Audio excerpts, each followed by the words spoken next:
हम्म।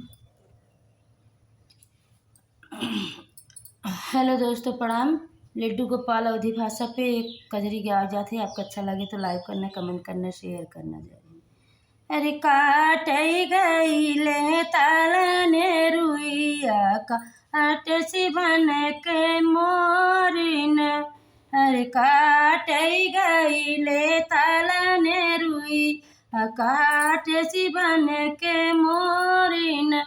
अरे पैया तहरे पड़ी ससुर ही दादा बोलाइन।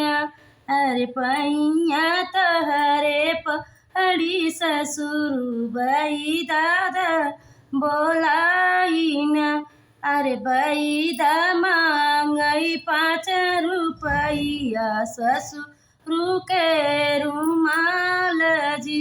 अरे ऐसन बाहू मारी जाई दूसरले हियावत। अरे काटई गईले तालने रुइया काट सी बन के मोर जी। अरे पैया तहरे पड़ी भसुरु बई दादा बोलाई जी। अरे बैदा मांगई 60 रुपया ससुर भसुरु के रुमाल जी। अरे ऐसन भयऊ मरी जाई दूसर ले हियावते। अरे काटई गईले तालने रुइया काट सी बन के मोर जी। पैया तहरे पड़ी देवरा बई दादा बोलाई जी। अरे बैदा मांगई 100 रुपया देवरा कई रुमाल जी। ऐसन भाभी चली जाती दूसर ले आवते। अरे ऐसन भाभी चली जाती दूसर ले आवते।